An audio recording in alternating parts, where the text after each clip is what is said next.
Ibu yang terkasih di dalam Tuhan Yesus Kristus, kami ucapkan selamat pagi. Kita bertemu kembali di pagi yang indah ini. Sebelum kita mulai aktivitas kita akan mendengarkan renungan. Namun sebelum kita mendengarkan renungan, kita akan berdoa terlebih dahulu. Mari kita berdoa. Bapa Surgawi, Bapa yang kami kenal di dalam nama Tuhan Yesus, kami sungguh mengucap syukur atas penyertaan Bapa dari hari lepas hari yang boleh kami rasakan. Bapa senantiasa menyertai setiap langkah kami. Bapa juga tetap menyertai di dalam kami beraktivitas. Hari ini Bapa, sebelum kami mulai aktivitas kami hendak mendengarkan firman-Mu. Kiranya Bapa menyertai kami sehingga Bapa firman-Mu boleh kami gunakan di dalam pegangan kami akan melaksanakan aktivitas hari ini. Kami serahkan seluruhnya hanya di dalam tangan kuasa-Mu. Dalam nama Tuhan Yesus kami berdoa. Amin. Bapak Ibu yang penuh kasih, untuk firman Tuhan pada pagi hari ini kita ambil dari Lukas 8 ayatnya 1 sampai 3. Lukas 8 ayat 1 sampai 3 dengan judul Perempuan-perempuan yang melayani Yesus. Tidak lama sudah itu, Yesus berjalan berkeliling dari kota ke kota dan dari desa ke desa, memberitakan Injil Kerajaan Allah. Ke-12 muridnya bersama-sama dengan dia, dan juga beberapa orang perempuan yang telah disembuhkan dari roh-roh jahat atau berbagai penyakit, yaitu Maria yang disebut Magdalena, yang telah dibebaskan dari 7 roh jahat, Yohana istri Kusa, bendahara Herodes, Susana, dan banyak perempuan lain. Perempuan-perempuan ini melayani rombongan itu dengan kekayaan mereka. Renungan pada pagi hari ini kita beri judul Melayani dengan Tulus. Bapak Ibu yang terkasih di dalam Tuhan, tentunya kita pernah makan ataupun jajan. Bisa mungkin sendiri atau bersama dengan teman atau bersama dengan keluarga kita. Ketika kita memasuki rumah makan, tempat yang kita tuju, mungkin rumah makan itu tidak menyediakan pelayan, sehingga kita langsung memilih menu yang kita inginkan, kemudian kita mengambil tempat duduk. Tetapi banyak juga rumah makan yang masih menyediakan banyak pelayan yang melayani mereka-mereka yang datang ke rumah makan itu. Jadi mereka dengan tulus melayani banyak orang. Bahkan kadang sehari penuh mereka harus melayani berbagai macam pelanggan atau orang yang makan ke restoran tersebut.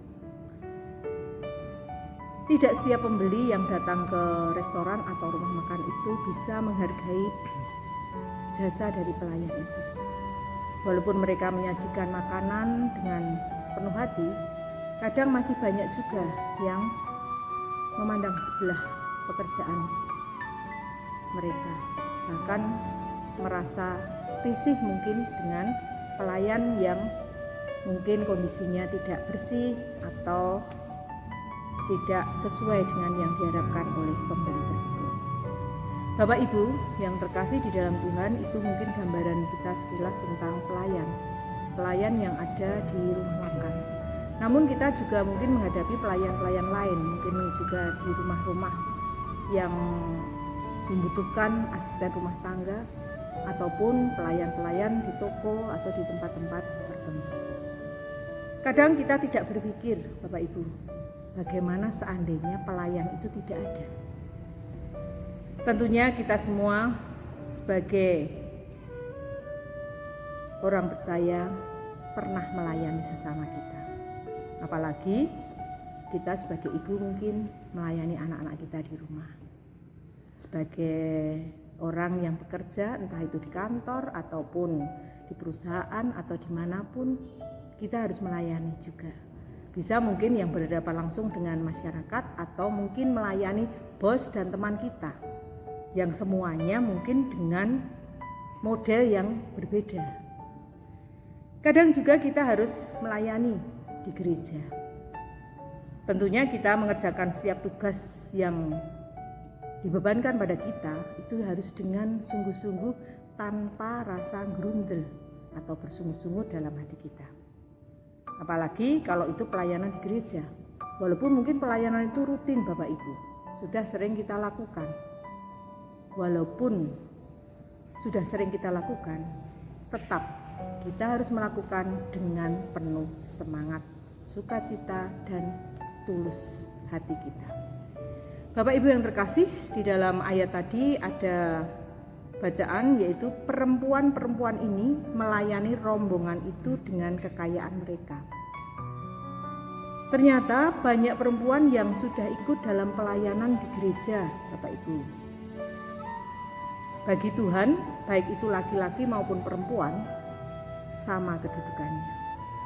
Tuhan menganugerahkan talenta atau sesuatu kepandaian, itu sama, tidak membedakan itu laki-laki atau perempuan.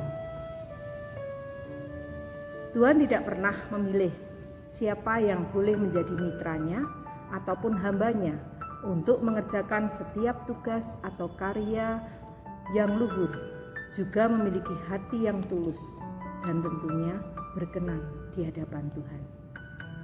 Saat Tuhan Yesus melakukan pekerjaannya atau karyanya di dunia ini, ada perempuan-perempuan yang turut ambil bagian dalam pelayanannya. Ada Maria Magdalena, Yohana istri dari Kusa, seorang bendahara dari Raja Herodes, Susana, dan mungkin masih banyak perempuan-perempuan yang lain. Jadi yang mengikuti Tuhan Yesus tidak hanya ke-12 murid itu saja. Apa yang membuat mereka mengikut Tuhan Yesus? Terkhusus bagi perempuan-perempuan yang mengikut Tuhan Yesus pada saat itu, karena mereka telah merasakan kasih Tuhan, khususnya ketika mereka sudah disembuhkan dari roh jahat atau berbagai penyakit.